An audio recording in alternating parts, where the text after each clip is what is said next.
من کاملا عفونتم الان از بین رفته و زایده‌ای هم روی پوستم ندارم. ان شاء الله 3 ماه دیگه هم میرم آزمایش میدم. ممنونم از پیگیریتون و راهنماییتون و اینکه فصلم هم داره تموم میشه. برام مجدد میتونید ارسال کنید.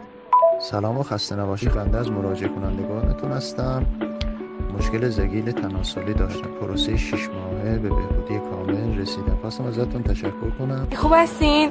الان آزمایشگاه بودم، از آزمایشگاه اومدم. جواب آزمایشم هم براتون فرستادم. جواب آزمایشم منفی بود، یعنی کاملا خوب شدم، بهبود پیدا کردم.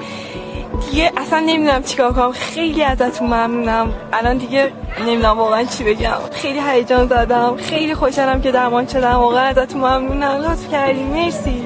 خسته نباشید. من امروز رفتم جواب آزمایش رو گرفتم. خوشبختانه منفی بود. ویروس از بدنم رفع شده. کلا ویروس نابود شده. واقعا نمیدونم چطور از شما تشکر کنم. لطف بزرگی در حق من کردین. خدا خیرتون بده. من نمیدونم واقعا ازت چجوری تشکر کنم. پول درمان شما رو مصرف میکنم. زائده های من خوش شد و با شستشوی حمام کامل زائده من رفت. خیلی حس خوبیه، خیلی حس خوبیه.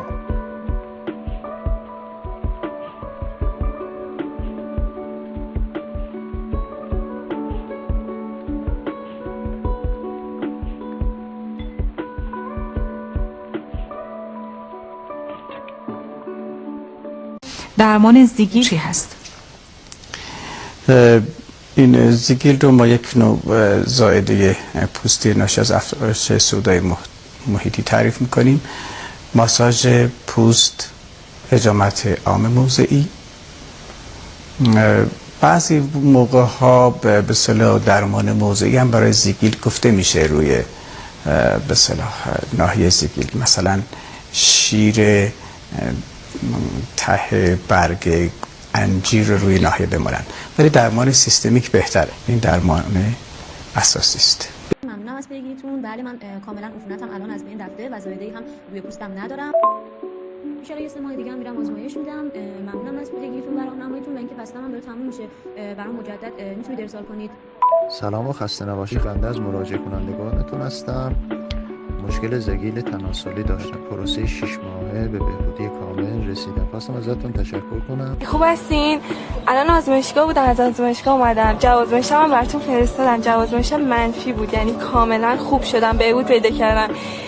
دیگه اصلا نمیدونم چیکار کنم. خیلی ازتون ممنونم. الان دیگه نمیدونم واقعا چی بگم. خیلی هیجان زدم. خیلی خوشحالم که درمان شدم. واقعا ازتون ممنونم. لطف کردین. مرسی.